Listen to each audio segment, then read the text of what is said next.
Hello everyone, good afternoon. How are you all? Good afternoon, sir. Hello, We sir. are Good afternoon, sir. I am fine, sir. What about you? Also fine. Also fine, beta. Thank you. Thank you. Just wait.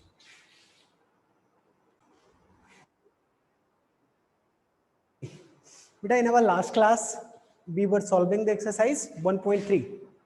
That was based on the properties of the multiplication of integers, and we discussed each and every question except two questions. S1 and S5 were remaining, isn't it? yes, sir. Except Yes, sir. except these couple of questions, all the questions as have been already discussed. I hope that you all have written, also you all have solved and written the answer into your notebook. Let me know before moving ahead on the S1 and S5, before solving these both of the questions, let me ask from you all, let me know that whether is there any issue, is there any questions बाकी के questions में जो आपको फिर से समझना हो या भूल गए हो या ना समझ में आया हो. किसी भी क्वेश्चन में S1 S5 से रिलेट को छोड़ के किसी भी क्वेश्चन में कोई प्रॉब्लम? महक, अंश, अविरल, No, sir. Priya? No, sir. No, sir. Okay. No, sir. So beta, now let us move ahead on the question number S1.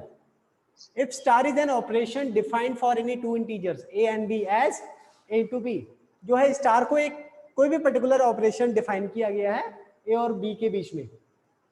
यहाँ पे एक्चुअल में सही चीज ये है कि इसको बस आपको कंफ्यूज देने के लिए यहाँ पे कुछ कंडीशन दे दिया गया है. If star is an operation, वो क्या ऑपरेशन है ये हमें नहीं पता, ये डिफाइन भी नहीं करना है. हमें करना क्या है, इसको जो डिफाइन किया गया है स्टार के बीच में, ये कोई चिन्ह है, कुछ भी हो सकता है. A star B equal to कितना है, इतना. A star B equal to this much. This is an equation, this is a statement.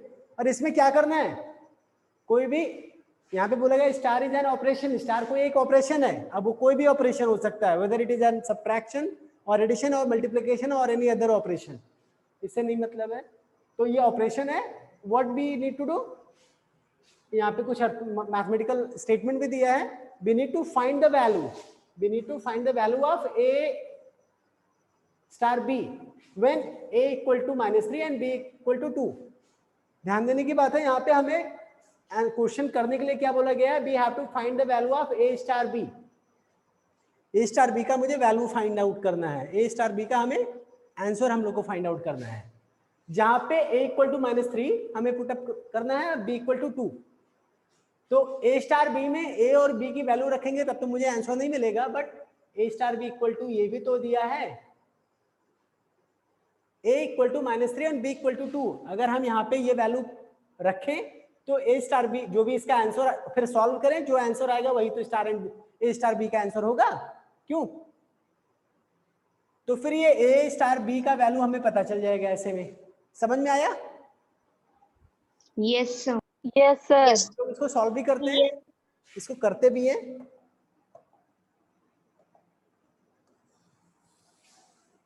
करते भी हैं.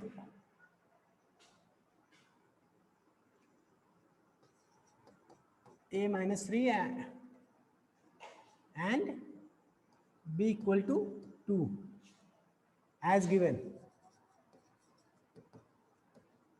ये दिया गया है as given, a star a equal to -3 b equal to 2 as. और एक और दिया गया है, और क्या दिया गया है, a star b is equal to क्या दिया है, एक ब्रैकेट में a into a plus b into b minus a into b, ये तीसरा ब्रैकेट है. अब a equal to 3, a equal to -3, b equal to 2 by putting the value of, ये काम करना, इसको आप ऊपर लिख लेना, a equal to -3 b equal to 2, यहाँ पे बाद में लिखना. तो क्या हो जाएगा, a इंटू -3, अब ये ब्रैकेट में है -3 इंटू -3 प्लस इसके जगह पे क्या हो जाएगा, b की जगह पे 2 इंटू 2. समझ में आ रहा है कैसे रखा जा रहा है value? Yes, sir. Yes, sir. ये ब्रैकेट में a की जगह पे a की वैल्यू क्या है, a की वैल्यू -3 है इंटू b की वैल्यू 2 है. Q. अब इसको सॉल्व करते हैं। -3 into -3 equal to how much, कितना आंसर आएगा इसका? 9. +9। Sir, 9. जब सिर्फ 9 रहेगा तो ब्रैकेट खत्म भी कर सकते हैं। ये हो गया +2 इंटू 2 इक्वल टू 4। 4. माइनस है, यहाँ माइनस अगर रखें, ये माइनस है, पहले आप अंदर का सॉल्व करिए। -3 into +2 equal to how much? Sir, -6. -6। जब आपको पता है ना इसकी वैल्यू -6 आया, तो जब ब्रैकेट के बाहर माइनस अंदर भी माइनस, तो माइनस, ये माइनस माइनस क्या हो जाएगा? प्लस हो जाएगा ना। Yes, Yes, sir. sir. तो एक्चुअल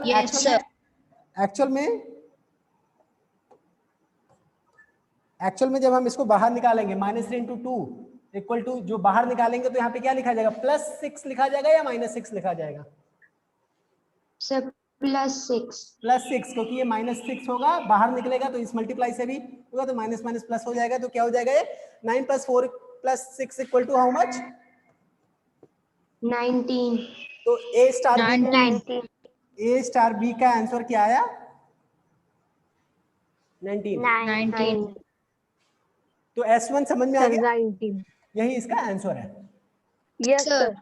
अब Yes, S1 sir. के बाद S5 की बारी आती है। Rest of the questions we already have discussed. S5 is if and is an operation defined for any two integers A and B.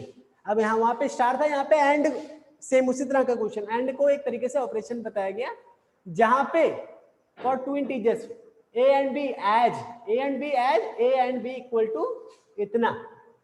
यहाँ पे एक स्टेटमेंट दिया गया है, जो ऑपरेशन है A and B कोई है जिसको इस तरीके से रिप्रेजेंट किया गया है।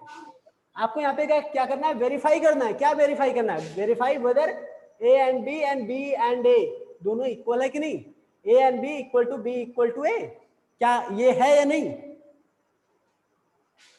Is true using a pair of sample values for A and B। आप इसके लिए क्या कर सकते हैं? S5 में फिलहाल आपको सिर्फ ये फाइंड आउट करना है कि क्या A and B is equal to B and A, क्या ये ट्रू है या फॉल्स है। तो इसको चेक करने के लिए आप क्या कर सकते हैं? कोई मुझे बता सकता है क्या करेंगे? कुछ आप लोग सोचें क्या करना चाहिए, कैसे हम चेक करेंगे कि whether it is equal to this one. Multiply करके. कोई ना कोई वैल्यू इस पे पुट अप करेंगे। Sir, हम. Sir, Yes, sir. 5 into Yes, 6. sir. तो कोई वैल्यू हम लोग पुट अप करते हैं। सबसे पहले मैं एक जगह बनाता हूं सॉल्व करने के लिए। लेट मीन्स क्या होता है? लेट मीन्स मानना, मानते हैं। क्या माने? A equal to 4, B equal to 3। आपके ऊपर, आप कुछ भी मान ले, कोई भी इंटीजर नंबर होना चाहिए बस। -3 मान ले, -4 मान ले, 2 मान ले, 100 मान ले, 200 मान ले, आपके अपने हिसाब से जो मर्जी वो वैल्यू रख लीजिए A की। उसी तरह B की जो मर्जी वो वैल्यू रख लीजिए, आपके ऊपर है। ओके, क्योंकि यहाँ पे बोला गया कि हमें ये दो इंटीजर्स हैं A एंड B, जिसको इस तरीके से डिफाइन किया गया है। तो A B दोनों इंटीजर ही होने चाहिए, फ्रैक्शन नंबर या डेसिमल नहीं होने चाहिए। तो A इक्वल टू 4, B 3, ये उस इक्वेशन में रखने के लिए एज गिवन क्या दिया गया है? A and B equal to how much? A into A A into A minus B into B. ये दिया हुआ है, जरा चेक करते हैं Yes. Bye putting the value. Yes, sir.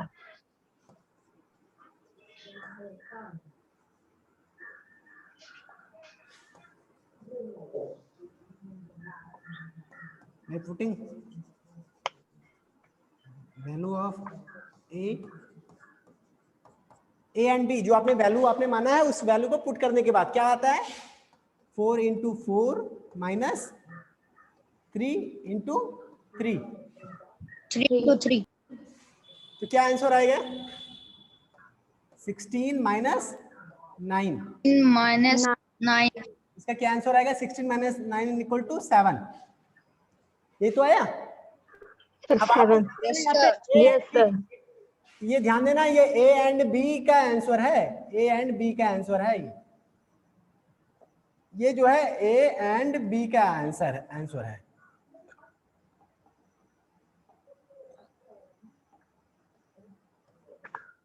A and B का आंसर है। हमें चेक करना है ए एंड बी जितना है क्या बी एंड ए भी उतना ही आंसर होगा। बैठिए काका 10 मिनट समय लगेगा, बताइए फिलहाल।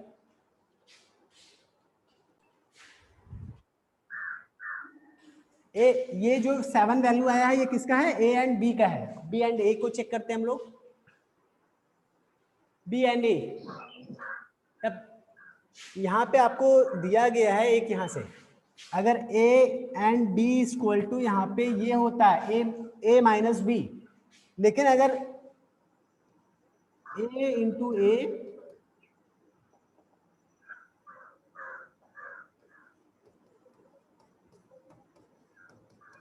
यही तो दिया गया है आपके पास। अगर ये मैं पहले कर दूं बी इंटू ए कर दूं तो ये भी तो पहले आ जाएगा। Yes. B into B Yes, sir. Minus A A into A. Into A. जरा वैल्यू चेक करके हम लोग देखते हैं, बी और ए की वैल्यू रखते हैं। अब क्या हो जाएगा, यहां पे लिखना एज मतलब जैसा कि a into B equal to this, so b into A equal to this. अब बाय पुटिंग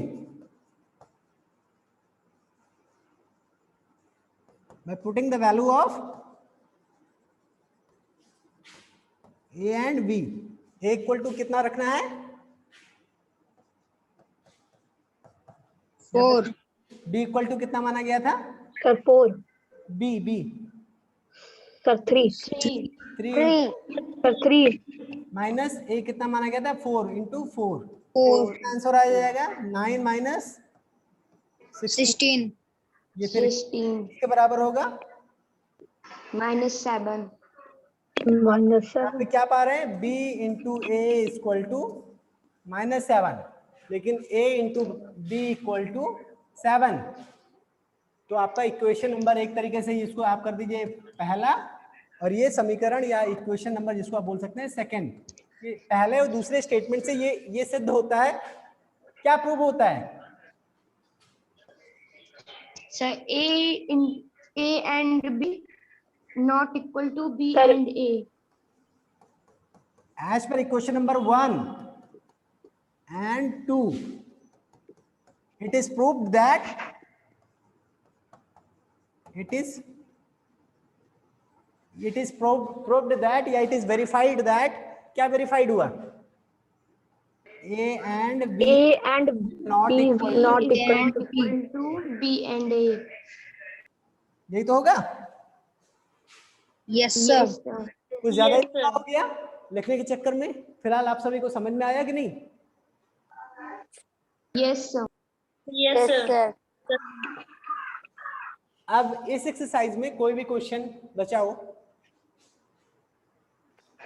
No, sir. समझ में आया? No, sir. Now No, sir. Arun अपना वीडियो ऑन करो बेटा। Let me ask one more question, that is very important question. क्या maths के सभी एक्सरसाइज में, बेटा ये ध्यान रखना, ये रिकॉर्डेड वीडियो पे आप बात कर रहे हैं, जो भी आप बोलेंगे, क्या मैथ्स के सारे क्वेश्चंस को 1 बाय 1 करके सॉल्व कराया जा रहा है, नहीं कराया जा रहा है? Yes, sir. सारे क्वेश्चंस को Yes, sir. Sir. Yes, sir. बात कर रहे हैं उनको शांत करना है, तो अपना माइक बंद करिए।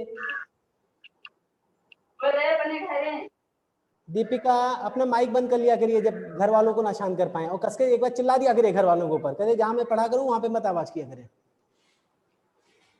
बेटा जब सारे क्वेश्चन सॉल्व किए जा रहे हैं, ये क्यों कराए जा रहे हैं? कि जो कुछ बच्चे कमजोर हैं, नहीं कर पा रहे, कम से कम वो भी ना पूछे तो भी कम से कम उनके सामने डिस्कस हो जाए और आप लोग अपनी कॉपी अपनी नोट्स बना लें, इसीलिए तो किया जा रहा है। Yes, sir. Yes, sir. Sir. Yes, sir. तो आप लोग नोट्स बना भी रहे होंगे, Yes, sir. Yes, sir. Check भी होने चाहिए, Yes, आपके नोट्स चेक भी होने चाहिए। yes, sir. Yes, sir. तो आप लोग की कॉपियां सबमिट होनी है स्कूल में physically, so you all need to submit. School office तो खुली रहती है, आप लोग स्वयं ना आकर के किसी के थ्रू भिजवा दीजिए, या आप आए। आप सभी को अभी एक सप्ताह का समय दिया जा रहा है, I'll commit you a date, एक पर्टिकुलर डेट दिया जाएगा, उस दिन कोई भी पढ़ाई नहीं होगा, कोई भी ऑनलाइन क्लास नहीं होगा, आप सबकी कॉपियां ही चेक होंगी।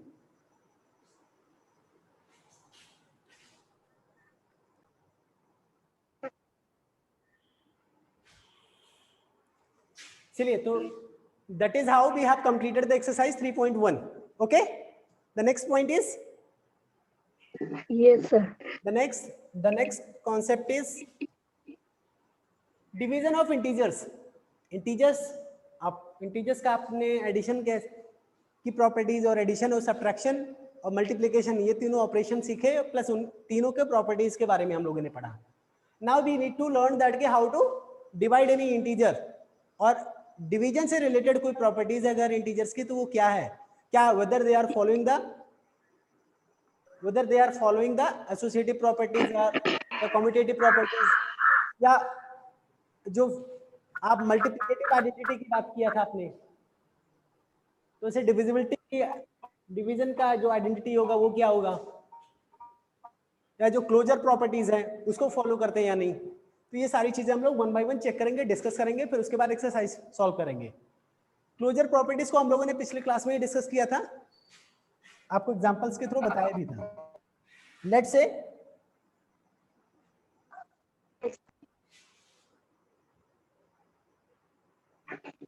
अब डिवीजन क्या है ये तो आपको पता है कि बताना पड़ेगा? सर पता है। सर पता है। पता है। So first of all, we need to check that ki whether division is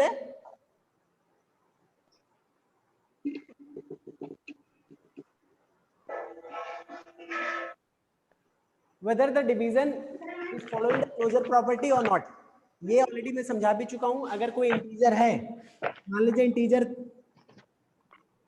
7 है, 7 तो इंटीजर है ना, इसको क्या किसी इंटीजर से अगर हम डिवाइड करते हैं, मान लीजिए 4 से डिवाइड करें, तो क्या जो हमारा आंसर होगा वो इंटीजर ही होगा? Yes, sir. इंटीजर होगा या नहीं?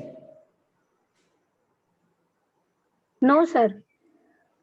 देखिए, किसी भी इंटीजर को इंटीजर से डिवाइड करने पे इंटीजर आ भी सकता है, नहीं भी आ सकता। मान लीजिए 8 है, उसको अगर आप 4 इंटीजर से डिवाइड करें तो आंसर कितना है? 2, दैट इज एन इंटीजर। तो मान लीजिए -8 है, आप इसको 4 से डिवाइड कर रहे हैं तो -2 आ जाएगा। मान लीजिए +8 है, -4 से डिवाइड किया तो भी आपका आंसर -2 आ जाएगा।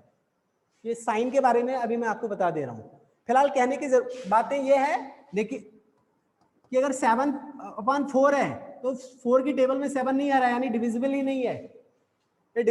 ये आपको डिवाइड ही नहीं कर पाएगा, पूरी तरह काट ही नहीं पाएगा। तो ये आंसर क्या आएगा? डेसिमल में आएगा या तो फ्रैक्शन में आएगा। और डेसिमल और फ्रैक्शन नंबर जो होते हैं वो आपके इंटीजर्स नहीं होते हैं, यही तो है ना?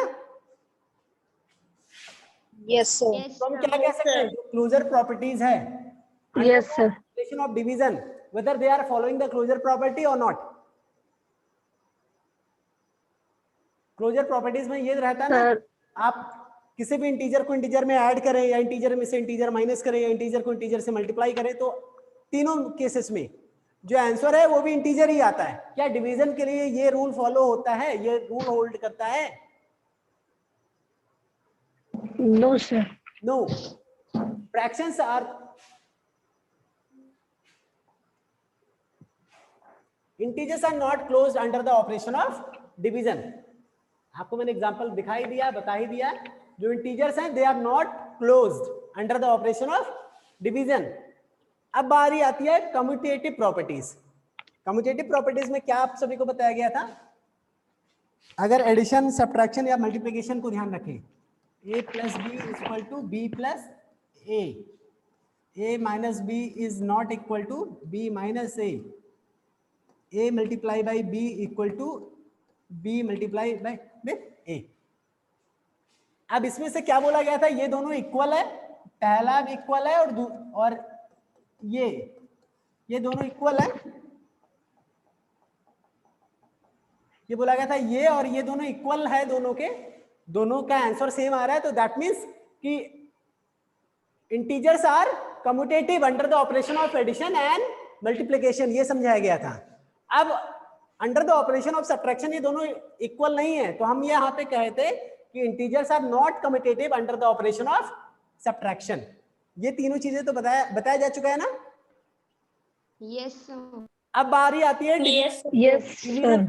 मान लीजिए आपका a equal to 4, b equal to 3, 4 को हम 3 से डिवाइड करें तो जो इसका आंसर आएगा, क्या ये b अपॉन a कर दे रहे हैं, मान लीजिए a अपॉन b अभी का जो आंसर होगा, क्या वो b अपॉन a का होगा? इक्वल है या नॉट इक्वल है, क्या है? 4 अपॉन 3 और 3 अपॉन 4 जो No, sir. No, sir, not equal. it is not equal to, it is not equal to.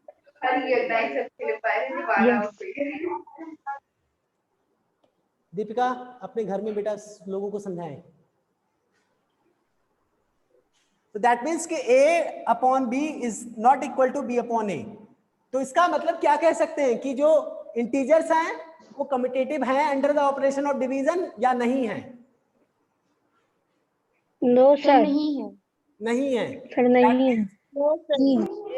a divided by b is not equal to b divided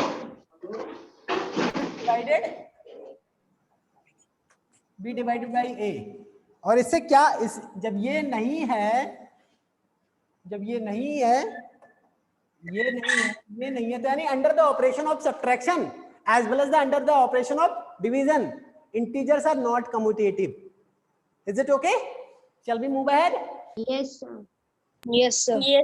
Yes. Commutative के अलावा आपका, अब आपके बुक में इसमें नहीं है लेकिन एसोसिएटिव प्रॉपर्टीज भी हम लोगों ने पढ़ा था। एसोसिएटिव प्रॉपर्टीज पढ़ा था ना? Yes, Yes, sir.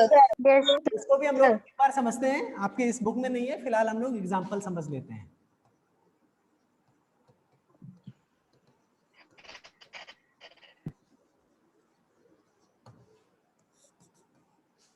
Associative properties में हम लोगों ने क्या सीखा था? a plus B bracket plus C equal to a plus B plus C, यही तो था। फिर क्या था? yes, sir. Yes, sir. Yes, sir. a minus B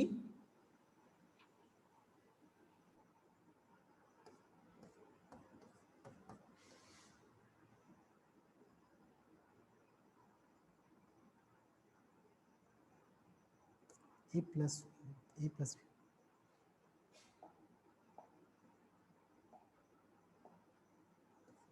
A plus B minus C अगर है तो यहाँ पे अगर हम सोचे तो शायद यही बात हुई थी।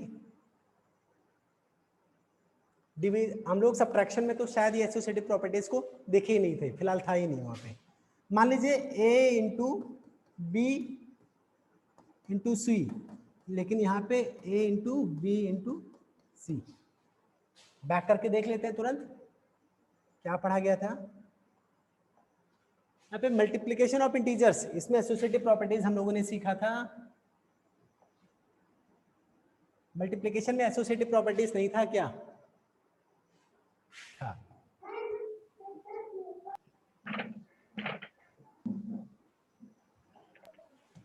एसोसिएटिव प्रॉपर्टीज में हम लोगों ने यही तो सीखा था। 6 इंटू 2 एक ब्रैकेट में, मान लीजिए यहाँ पे आपको शुरू किया गया है 6 इंटू 2 और यहाँ पे किया गया 2 इंटू 3, ये अलग अलग ब्रैकेट बना दिया गया है, यही तो था। Yes, sir. इसी तरीके से जरा सब्ट्रैक्शन को भी एक बार चेक करते हैं।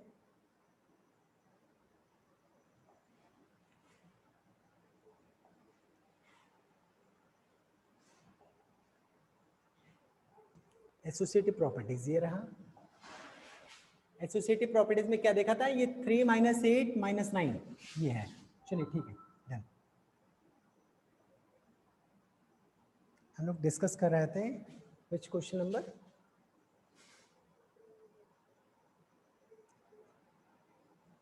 कौन सा क्वेश्चन? यहाँ पे हम लोग बात कर रहे थे, ये आपका माइनस, ये भी माइनस है। a माइनस बी एक ब्रैकेट में माइनस सी, या यहाँ पे ये दोनों इक्वल हैं या नहीं है? It was not equal to, integers are not integers are not associative under the operation of subtraction, ये ऑलरेडी हम लोग सीख चुके थे, लेकिन एडिशन और मल्टीप्लिकेशन में एसोसिएटिव होते हैं, ये हम लोगों ने पढ़ा था, निकाला भी था, चेक भी किया था। ध्यान है सभी को ये बात? Yes, sir. Yes, sir. Yes, sir. अब ये हम under the operation of division, जब डिवीजन कर रहे हैं तो क्या ये एसोसिएटिव है या नहीं, इसको एक बार चेक करते हैं। मान लीजिए a divide by b divide by c equal to a divide by b divide by c। बेटा इसमें कई सारे बच्चे सोच रहे होंगे इसमें अंतर क्या है। आपको पता है जब आप बॉडमॉस के थ्रू इसको सॉल्व करेंगे तो सबसे पहले ब्रैकेट वाले को सॉल्व करेंगे और इसी में आपका आंसर चेंज हो जाएगा। जरा चेक के देखते हैं एबीसी में, एक बार जरा इसको चेक भी कर लेते हैं। एबीसी का कोई वैल्यू रखते हैं, a इक्वल टू 3 रख दें, b इक्वल टू 4 रख दें, कोई एक, चलो माइनस वाला भी कोई वैल्यू ले लेते हैं, इसको -5 रख लेते हैं, इसको रखते हैं, यहाँ पे रख दें a equal to 3 divide by 4, फिर ये पूरा डिवाइड बाई 5, यही तो है ना। इसको ऐसे लिख सकते हैं कि नहीं? Yes, sir. यहाँ पे देखते हैं Yes, sir. Yes, sir. 3, ये पूरा डिवाइड बाई, a को पूरा डिवाइड बाई इतना, कितना 4 डिवाइडेड बाई -5, ये तो हुआ। जरा सॉल्व करते हैं, 3/4 3/4 Yes, sir. पूरा ये 5 3/4/5। ये आपको पता है ये 5 के नीचे कुछ भी नहीं है तो 5/1 लिख सकते हैं कि नहीं?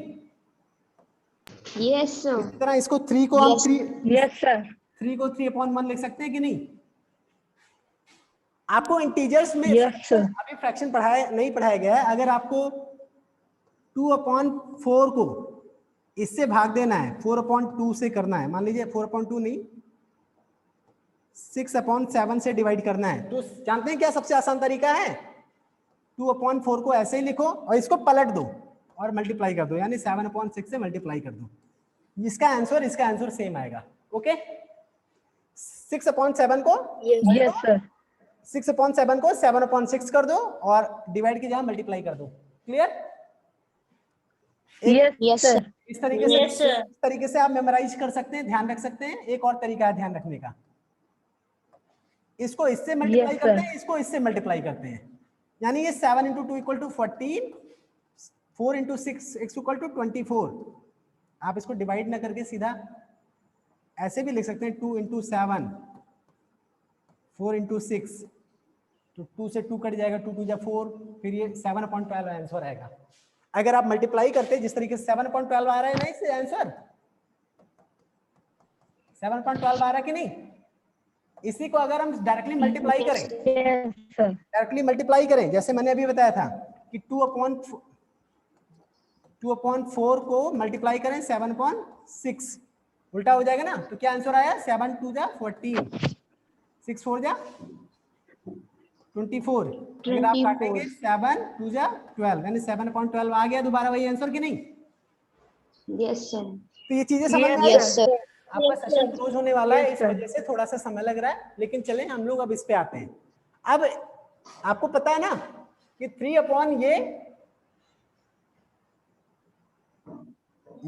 यहां से था, ये इसको हम लोग सॉल्व करें। 3/4 को 3/4 मल्टीप्लाई बाई ये 5/1 लिख सकते हैं, तो 1/5 कर दें मल्टीप्लाई करके। क्लियर है? इसको ऐसे कर दिया, Yes, समझ में आया? Yes, sir. इक्वल के जहां पे Yes, equal, Yes, sir. Yes, sir. 3/1 है, 3/1 लिख दें, ये 4/5 को मल्टीप्लाई करके क्या लिख दें? 5/1। 5/4. जरा चेक करते हैं, 3 × 1 = 3, 5 × 4 = 20, 3 × 5 = 15, 1 × 4 = 4, तो क्या ये दोनों इक्वल है? No. No, sir. No, sir. LHS is not equal to RHS. Left hand side is not equal to right hand side. Hence मतलब इस तरह it is proved that, ये proved होता है कि integers are not associated under the operation of division. अगर दोनों equal आते तो कोई एसोसिएटेड होते ना। Yes, इसका sir. कोई भी वैल्यू आप अपने मर्जी से डालें वो एसोसिएटेड नहीं आएंगे। फिलहाल समझ में आया? Yes, sir. Okay. Yes, sir. How many time is remaining? 3 minutes is remaining. So we can discuss the next properties of division. तो अभी यहाँ पे एसोसिएटिव प्रॉपर्टीज नहीं था, लेकिन फिलहाल हम लोगों ने डिस्कस कर लिया. अभी क्लियर है?